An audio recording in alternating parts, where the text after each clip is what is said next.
যদি এই পিসাব লোভে বইরা এতদিন যেটাকে হক বলছিল এখন আর হক বলে না, তাহলে আর পীরকে মানা যাবে না। এবার আমি বাংলা ওয়াজ করি কিন্তু পেঁচ গোছের কথা কম বলি, আপনারা সহজভাবে বুঝতে পারেন এই কথাই বেশি বলি। এখানে এতগুলো মানুষ আল্লাহকে সাক্ষী রেখে বলেন তো, আমাকে বলবেন, সঠিকটা বলবেন। তাবলীগের কারণে, খুব খেয়াল করেন, তাবলীগের মাধ্যমে আমার দেশের মুসলমান আর ইসলামের কি পরিমাণ ক্ষতি হয়েছে বলেন তো, সত্য কথাটা বলেন, হয় নাই? নাম্বার 2, উজানি, চরমনাই, বাহাদুরপুর, নানুপুর সহ যারা পীরের লাইনে হক ভণ্ড না, এদের দ্বারা আমার দেশের ইসলাম ও মুসলমানের কি ক্ষতি হয়েছে বলেন? হয় নাই? 3, কওমি মাদ্রাসার দ্বারা আমার দেশে কি পরিমাণ মুসলমানের ঈমান আমলের ক্ষতি হয়েছে বলেন? হয় নাই?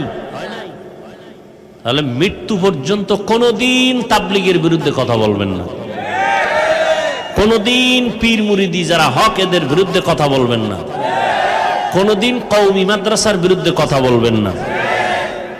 আর যদি বলেন হ্যাঁ হইছে, প্রমাণ দেন, আপনার লাগবে না, আমি বিরুদ্ধে নেমে যাব। বলেন যে কওমি মাদ্রাসার দ্বারা এদেশের বহু সন্তানেরা গাঞ্জা খায়, বলেন কওমি মাদ্রাসার কারণে এদেশের বহু মুসলমান টুপি ছাইড়ে দিছে, তাবলীগের কারণে এদেশের বহু মানুষ দাড়িওয়ালা ছিল, দাড়ি কাইটে ফেলাইছে, চরমনের কারণে, উজানি যাওয়ার কারণে বহু মানুষ পর্দা করতে এখন পর্দা করে না। বলেন, যদি বলেন না হুজুর সব ঠিক, তো তওবা করেন, জীবনে কোনোদিন বিরোধিতা করবেন না।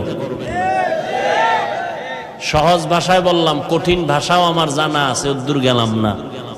মোহাব্বতে বললাম বিরোধিতা করবেন না। আর যদি মাস্তান মাস্তান ভাব থাকে তো তারিখ দিয়ে আমার সাথে আইসেন, দেখি আপনার কত মাস্তানি আছে ভেতরে। মোহাব্বতে বলছি, মোহাব্বতে। আল্লাহ সবাইকে কবুল করেন। তাবলীগের মধ্যে 2টা পাঠ হয়ে গেছে না? 2 পাঠ হয়েছে না? এর দ্বারা কি তাবলীগের কাজ বন্ধ হয়েছে? আমার তো ধারণা আরো বাড়ছে। কি বাড়ে নাই? অনেক বাড়ছে। সাদ সাহেবের লাইনে যারা দাওয়াত দেয়, এরা কি বলে, তোমরা দাওয়াতের এতদিন তো তোমরা বিড়ি টানো না, মাঝে মাঝে বিড়িও টাইনো। কেউ বলে? সবাই বলে নামাজ পড়ো, রোজা রাখো, পর্দা করো। সবার আওয়াজ কি? চরমনাই ওয়ালারা কি বলে যে আমার বাবার নামে জিকির করো, বলে। উজানিওয়ালারা কি বলে যে ইব্রাহিম কারি সাহেবের নামে তোমরা নামাজ পড়ো। সবার আওয়াজ কি? দাড়ি রাখো, টুপি পরো, নামাজ পড়ো, মা বাবার খেদমত করো। তাহলে এই কথা কি চরমনাইর, উজানির না মদিনার? সমস্যা কি? বিরোধিতা কেন? আপনি 8 রাকাত তারাবি পড়ছেন, খুব ভিআইপি ঈমান আপনার। আমরা 20 রাকাত পড়ছি, ঠিক না? আচ্ছা, আমরা 20 রাকাত পড়ার পরে আপনি 8 রাকাত ওয়ালারে গালি দিছি, কাফের বলছি, তাহলে আমাকে 20 রাকাত ওয়ালাদের দিকে বাঁকা নজরে তাকান কেন? কি আপনার তাকওয়া বেশি না হিংসা বেশি? আপনি বুকে হাত বাঁধেন, আমরা নাবির নিচে বাঁধি। কই আপনার সাথে কোনোদিন গালি দিছি, কাফের বলছি? আপনি আমার নাবির হাত নিয়ে টানাটানি করেন কেন? আমি 5 কল্লি টুপি মাথায় দিছি, কওমি মাদ্রাসায় পড়ছি, আমি আলিয়ার বিরুদ্ধে, স্কুল কলেজের বিরুদ্ধে বলছি, বলেন। আপনি কওমির বিরুদ্ধে বলেন কেন? আমি আমিন বলি আস্তে, আপনি বলেন ওয়ালাদ দল্লিনের পরে আমিন বলেন জোরে। সমস্যা কি? আমি গালি দেই না, আপনি কেন আমাকে একটু মনে মনে দূরে মনে করেন? কি বিষয়টা কি? কি চান আপনি? কি চান? জান্নাতে শুধু আপনারা যাবেন আর কেউ যাবে না, এটা চান? এটা কি রাসূলের আদর্শ?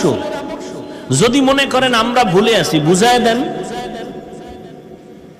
আর যদি মনে করেন আপনি ভুলে আছেন, সংশোধন হয়ে যান। মাইকে কেন দূরত্ব আর গালাগালি আর উল্টাপাল্টা কথা? এর দ্বারা শেষ ফল ইসলামের লাভ কি? এই যে বিরোধিতা আমরা মুসলমানেরা নিজেরা করি, ইসলামের লাভ কি? এই যুবক, ক্লাস 5-এ পড়ে, মাদ্রাসায় পড়লে কাফিয়া সরহে বেখায় বা দাখিল পড়ে। একজন বড় আলেম বাংলাদেশেরও ফেসবুকে লিখে দিছে অমুক দলের দালাল, লেখছে কে? ক্লাস 5 এর ছেলে। ওরে কানে ধরে যদি বলি দালাল কারে কয় বুঝো? তুই যে একজন আলেমকে দালাল বানায় দিলি, মানেটা কি? কোন আলেম যদি আওয়ামী লীগের কাছে যায় দালাল, কোন আলেম যদি বিএনপির কাছে যায় দালাল, কি বুঝো কি তুই দালালের? একজন আলেমের বিরুদ্ধে কলম ধরার দুঃসাহস তোকে কে দিয়েছে? এই বেয়াদবি কই শিখছো? তোর কপালে আল্লাহর লানত।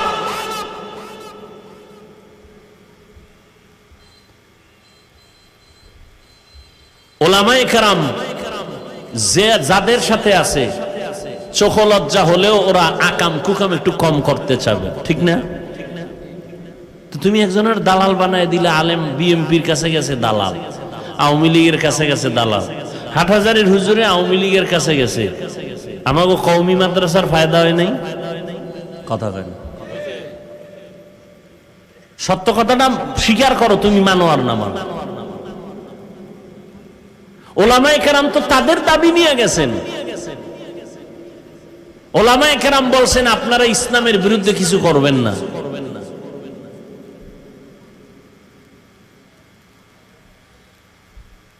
অথচ একটা বাচ্চা ক্লাস 5 এ পড়ে, 6 এ পড়ে, আলেমের বিরুদ্ধে ফেসবুকে ফট করে লিখে দিল দালাল।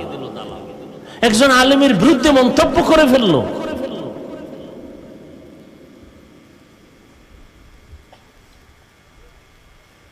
হ্যাঁ, আমি যদি আমার আদর্শ নিয়ে কোনো মদখোরের কাছে গিয়ে আমি টুপি ফালায় দেই, তাহলে বুঝতে পারো আমি ওর গোলাম হয়ে গেছি। কিন্তু যদি দেখো না আমার রং ওই মদখোরের রং হয়ে গেছে আমারটার মতো, ও টুপিওয়ালা হয়ে গেছে, ও দাড়িওয়ালা হয়ে গেছে, ও আমার সোয়া পায়ে মসজিদে আসছে, তুমি কি বলবা? রহমতের নবী যার কোনো তুলনা নাই, কোনো গুণা নাই, এমন একটা জায়গায় আল্লাহ পাঠাইলেন যেই জায়গার মানুষগুলো সৃষ্টির নিকৃষ্ট লম্পট। মক্কার মানুষের মতো চরিত্রহীন খারাপ আর পৃথিবীতে কেউ ছিল না। সেইখানে আসছে আমার রসুল। আর আমগো কোনো হুজুর যদি উজানির হিসাব কথার কথা ওই কোনো মদের আড্ডায় গিয়া হাজির হয়, তা তো শেষ, ও পীরগিরি ওখানে শেষ, ঠিক না? হুজুর আইয়া কেন গেল? হুজুর মদ খাইতে গেছে। রসুল আসছে মক্কার চরিত্রহীন মানুষের সামনে, এসে কি করলেন? মাত্র 13 বছরের মধ্যে মানুষগুলোকে এত দামি বানায় দিলেন। আল্লাহ লিস্টি পাঠায় দিয়া জিব্রাইলের কয় নবীরে বলো এই লিস্টি ঘোষণা দিয়ে দিতে, এই লিস্টিতে যাদের নাম আছে এরা বিনা হিসাবে জান্নাতি।